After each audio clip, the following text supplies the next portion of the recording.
Welcome to the deep dive. Today, we're really getting into something incredibly urgent and complex. The recent 12-day conflict involving Iran, its nuclear sites, and, well, the involvement of global powers. Yeah, it's a heavy topic. We've pulled together quite a range of sources for this, including a really insightful discussion with Dr.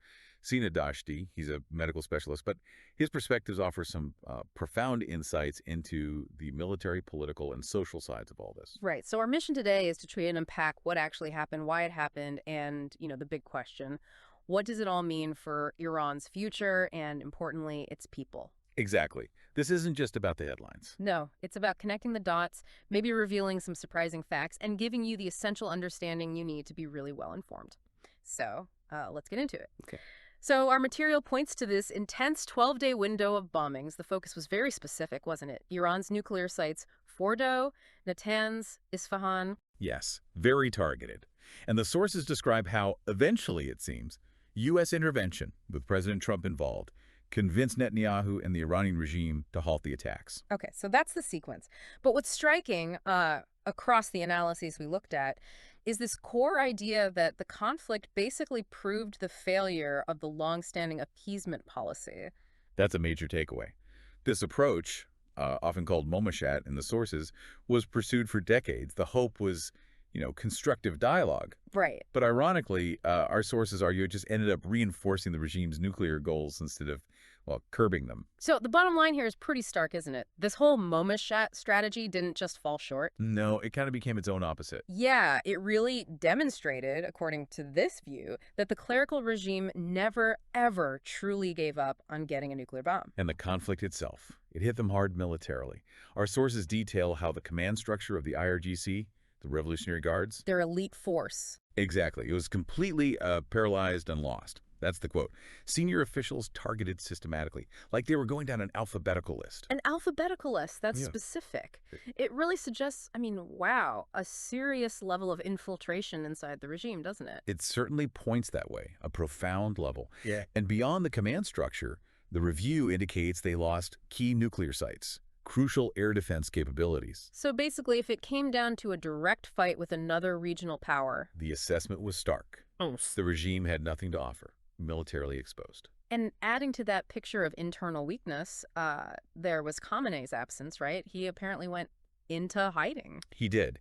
And political observers, really across the board, saw that as a huge sign of weakness for the regime. And it fits a pattern, doesn't it? Because the Raisi era, it hasn't been one of strength or expansion. Our sources describe it as one of severe contraction, things tightening, not growing. Okay, so you have this intense external pressure, military weakness exposed.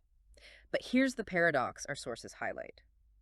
At the same time, the regime kept cracking down hard on its own people. Yes, that's crucial. Willing to, quote, come to terms and surrender to foreign enemies, but acting like a savage creature against Iranian citizens, intensifying crackdowns, especially on political prisoners. So what does that tell us? What are their real priorities? Well, it really raises the question, who is the regime's main enemy? And the analysis we reviewed argues pretty forcefully it's the Iranian people themselves. Not some ancient religious conflict. No, they reject that framing. It's defined more as a struggle between the Iranian people and this clerical dictatorship. And interestingly, the primary opposition is described as a completely Muslim force, which kind of complicates simple religious narratives. And all this happening against the backdrop of major crises, financial, water, electricity. Exactly. Those were simmering. And one interpretation in our material is that Khamenei might have actually entered the war partly to lock down those internal crises. To prevent a social revolution, an uprising. Potentially. The idea being that, despite the military losses, war was preferable to facing a full-blown internal revolt. Wow. That's a grim calculation. It is. And we get these little details from during the bombings, the regime was apparently increasing besieged forces, the paramilitaries used for internal control. Right. And arresting people just for criticizing things online. And it circles back to that question. Yeah. How did Israel get the home addresses of all those IRGC commanders? It hints at deep internal holes, maybe corruption, maybe something else. Serious cracks in the system. Definitely. And another crack, perhaps, was their calculation about the U.S. Our findings suggest the regime miscalculated badly there. How so? They seem to have expected a fight with Israel, sure, but not direct intervention from, quote, the greatest military power in the world. That changed the game. And they found themselves quite isolated, too, didn't they? Russia, China, they didn't step in to support them. Our review says no, they didn't. And even the regime's own proxies, groups like Hamas and Hezbollah, who they've always touted, they were notably silent. So the big, scary proxy network. It seems the regime's long-standing leverage, especially over Europe, which was built on this terrifying propaganda about what its proxies could do, well, it proved to be mostly bluster in this instance. Their bluff was called, at least partially. That must shift things regionally, you'd think? It certainly changes the perception of their actual power. Now, meanwhile, in the U.S., we see this ongoing media battle, right? Republicans versus Democrats about how effective the bombings really were. Yeah, especially claims about, completely destroying the nuclear facilities. Right. And our materials do add a dose of realism there. The regime spent something like $2 trillion on this nuclear program. $2 trillion? Yeah. It's almost certain they'd have plan B options, backups, dispersed facilities. It's probably not as simple as just bombing a few known sites. Makes sense. Okay, let's shift focus a bit. During these chaotic 12 days, what about the Iranian resistance? The Mojahedin-e-Khalq, the MEK. Our sources say they were largely quiet publicly. Just a few statements. That seems odd. It might seem counterintuitive, yeah. But the explanation provided is fascinating. This silence wasn't inaction. It was described as a deliberate strategic position. A position? Yes. As what they see as the alternative and democratic popular poll for Iranians, they chose their public words very carefully.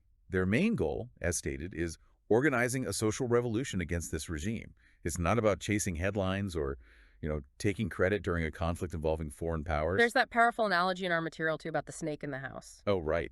You have to kill the venomous snake, obviously. Yeah. But you wouldn't burn down the house to do it. And the point being that foreign military forces... They don't care for the Iranian people, quote unquote. They follow their own interests, their own objectives, which might not align with what's best for Iran or its population long term. So it's a fundamental difference in approach. Absolutely. And the resistance's motto, consistently presented, is neither war nor appeasement, but uprising for the people of Iran.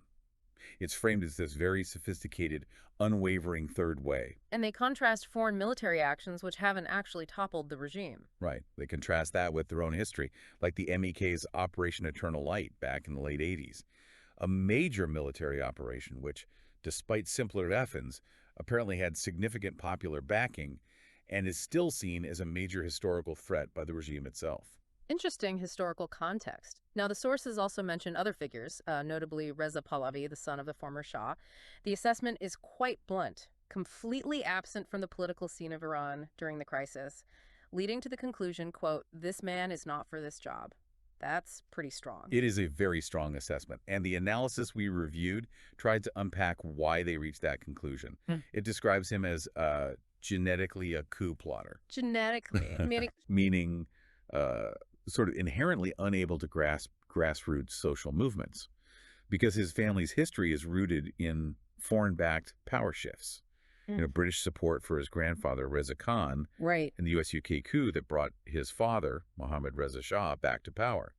And doesn't shy away from pointing out his father built a prison, started the nuclear program, set up the repressive state apparatus. So the argument is that history shapes his whole outlook, that even when he calls for unity, the words are seen as empty. That's the argument presented, yes. Yeah. Lacking the depth or understanding of a genuine popular uprising. The source notes he seemed to copy some of the Mujahideen's language, like talking about unity, but without really endorsing or understanding their core call for uprising, driven by these internal rebellious units, the Kaikagiyapashao, these organized grassroots cells. Okay. And apparently, he was seen thanking Israel for the bombings and supporting continued war, which contrasts sharply with the resistance's neither war stance. A clear difference in strategy and messaging there. Okay, let's pivot back to the nuclear issue. The big question. Can the regime's atomic tooth, as the source puts it, actually be pulled for good? The conclusion in our material is pretty clear on this. The complete elimination of the nuclear program is, quote, indebted to its fall.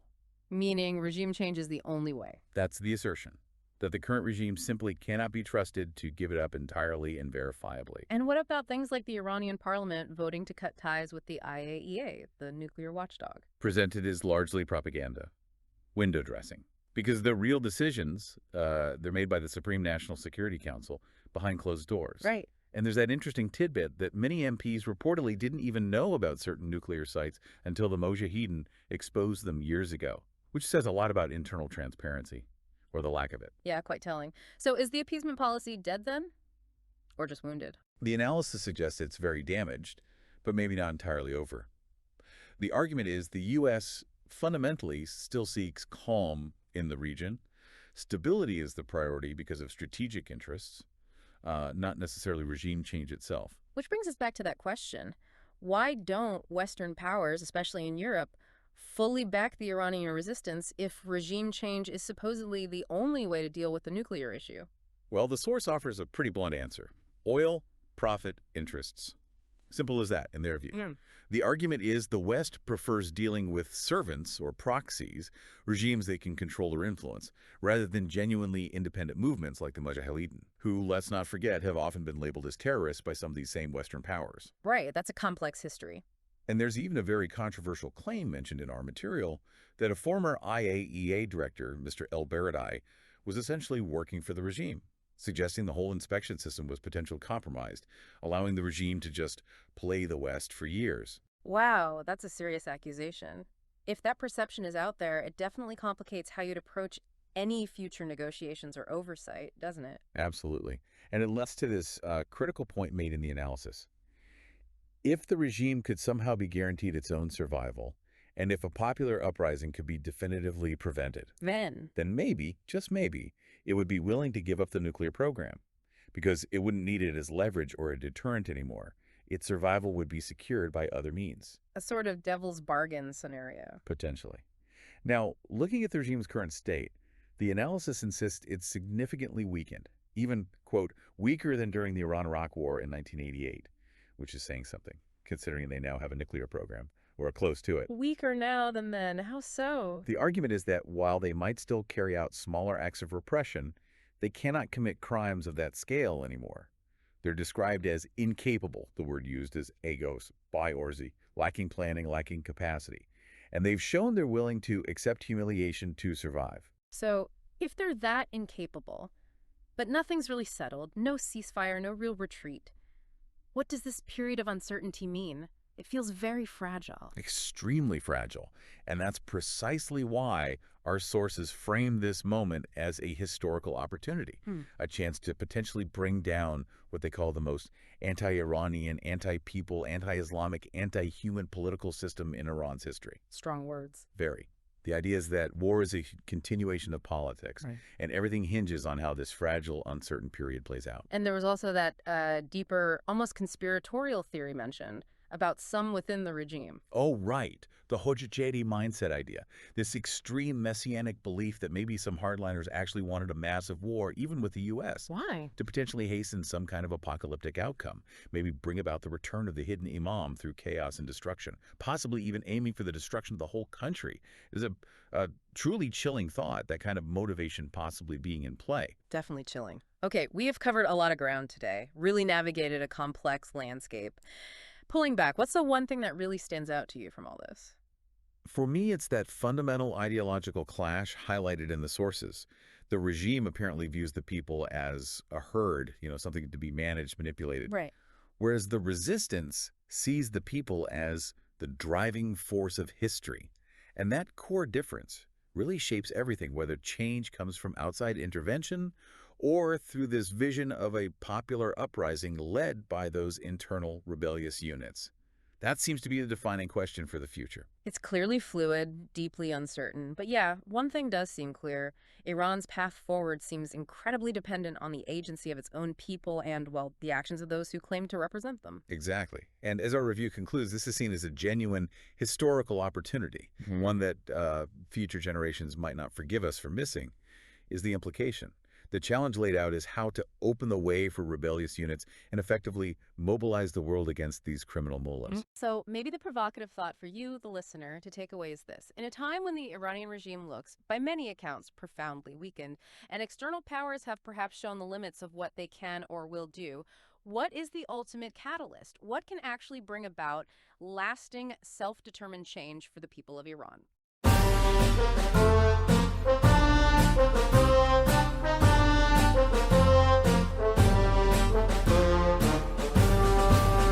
اراده کرده ام که سرنگون کنم تو را، ز خاک مهر و روشنی برون کنم تو را. اراده کرده ام که سرنگون کنم تو را، ز خاک مهر و روشنی برون کنم تو را. اراده کرده ام ز خاطرات سرخ یاس، ز پارک ها، ز خانه ها، ز مدرسه کلاس، ز کوچه ها، ز راه های تنگ و ناشناس، به دوزخی مخوف راهنمون کنم تو را. اراده کرده ام که سرنگون کنم تو را، ز خاک مهر و روشنی برون کنم تو را. چه سالها ز باغ ما جوان کشته ای، ستاره های شهر را شبانه کشته ای.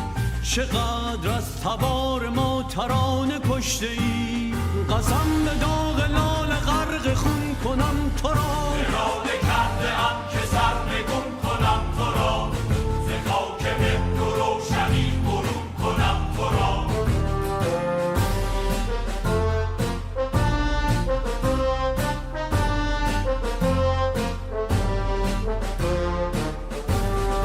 این صدای ارتشی بزرگ، بادی از شران باز، در شبانه های بی حضور، روشنای صبح چار باز. هر گذر به نام یک شهید، هر یکان پر از ستاره باز. کوچه کوچه های این وطن، ریشه پلنگ باره ها. من از کنام شیرهای آریاییم، به ترس از شرار قلب استواییم.